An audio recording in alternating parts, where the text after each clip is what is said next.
교회 옆에는 논이 있습니다. 여름이 되면 개구리가 옵니다. 그러나 개구리 소리를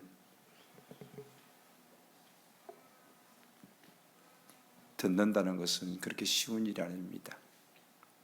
우리의 삶이 뭐 그리 바쁜지, 우리의 귀에는 매일 우는 개구리 소리조차 들리지 않습니다.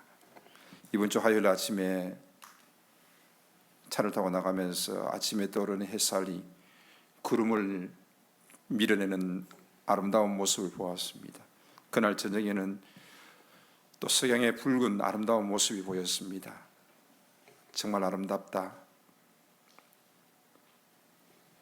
그러나 그 아름다움을 느끼는 순간이 그렇게 많지가 않습니다. 깊은 밤이 찾아옵니다. 캄캄한 밤이 찾아옵니다. 그러나 조금 있으면 밝은 아침이 또 찾아올 것입니다. 우리에게 시험이 있습니까? 우리의 신앙생활 하면서 인생을 살아가면서 어려움을 겪게 만듭니까? 나를 힘들게 하고 있습니까? 시험에는 사탄이 우리를 넘어뜨리기 위한 유혹이 있습니다. 그러나 또 하나의 시험은 하나님께서 우리의 믿음을 성장시키고 또 우리를 단련시키기 위한 테스트하는 시험이 있습니다. 신앙생활 하면서 찾아오는 그 시험 앞에서 우리는 어떠한 모습을 가집니까? 성경은 기뻐하라라고 말씀하고 있습니다. 어떻게 기뻐할 수 있습니까? 시험을 받아서는 힘들고 어려운데, 힘들고 어려운 일이 찾아오면 도리어 범죄하는 모습들을 발견하게 되어집니다.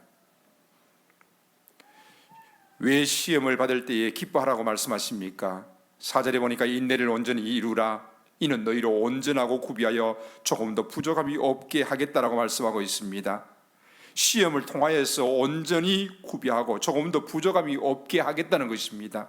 시련 자체가 좋아서가 아니라 좋은 결과를 하나님께서 약속하고 있고 우리는 그 시험을 통하여서 더 좋은 결과들을 기대하고 있기 때문입니다. 임신해서 어렵습니다. 출산의 고통도 힘듭니다. 그러나 기뻐할 수 있는 이유는 그 결과를 기대하기 때문입니다. 아이를 내 품에 안을 수 있기 때문입니다. 시험은 우리에게 복이 오는 과정입니다. 하나님은 우리가 겪는 시험을 통하여서 각 사람의 부족한 부분들을 채워주실 것입니다. 어떻게 시험이 부족을 채우는 과정인지, 시험은 나의 연약한 부분을 드러내는 과정입니다. 그러나 그럼에도 불구하고 부족을 채우시겠다고 하나님께서 약속하고 있습니다. 어떤 사람들은 물질의 시험이 듭니다. 어떤 사람은 시간의 시험이 듭니다. 어떤 사람은 어떤 관계 속에서 시험이 듭니다. 그러나 시험을 당하고 나면은 우리의 연약한 부분이 다시 강해지는 놀라운 결과를 우리는 얻게 될 것입니다. 그러므로 기뻐하라는 것입니다. 화분에 나무를 심었습니다. 부족함이 없도록 하기 위해서 무엇을 해야 합니까? 반드시 해야 될 것이 있다면 그 화분에 흙을 넣고 난 다음에 흔들어야 되는 것입니다. 흙을 붓고 화분을 흔들어주고 눌러줘야 되는 것입니다. 그래야지만이 화분이 견고해집니다. 그래야지만이 거기에 심겨진 나무가 잘 자랄 수 있는 것입니다. 시험은 우리의 부족을 채우기 위해서 흔드는 과정입니다. 그러므로 기뻐해야 하는 것입니다. 여러 가지 시험이 옵니다. 시험은 한 가지만 오는 것이 아니라 여러 가지 것들이 우리에게 다가오는 것입니다. 무슨 시험을 당하든지 당연히 여겨야 합니까? 시험으로 인하여서 문제를 더 크게 만들지 마십시오. 그 시험을 통하여서 하나님께서는 좋은 결과를 우리에게 주시기를 원하십니다. 그러므로 믿음의 시련입니다. 시험은 믿음의 시련임으로 인하여서 우리는 그 시련을 만날 때, 시험을 만날 때에 나를 망하게 하려고 하는 것이 아니라 바로 나로 하여금 더욱더 온전하게 만드시는 그 시련임을 알고 우리는 일어서야 되는 것입니다. 인내를 가지라라고 말씀하고 있습니다.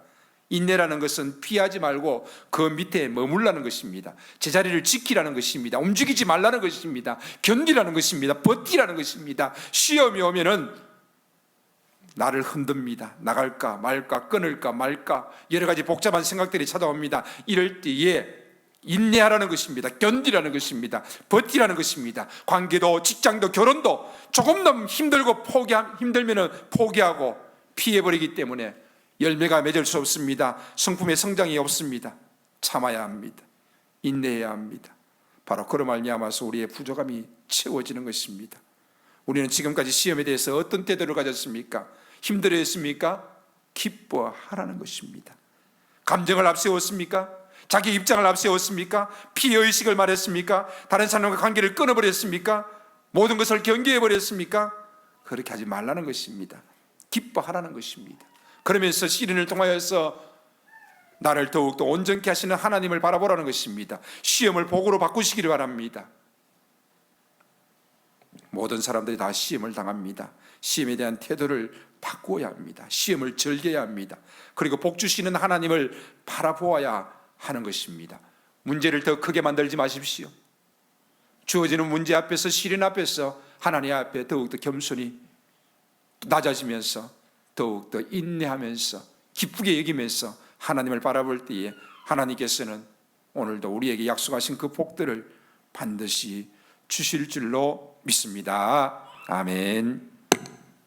주 예수 그리스도의 은혜와 하나님 아버지의 무한하신 사랑하심과 성령 하나님 함께 하시고 도우시며 교통하시는 역사가 지금까지 수고한 우리 교사 선생님들과 리더들 가운데, 풍성한 교회 모든 식구들 가운데, 특별히 우리 자녀들 가운데, 가정과 교회 위에 이제로부터 영원토록 함께 있을지어다. 아멘.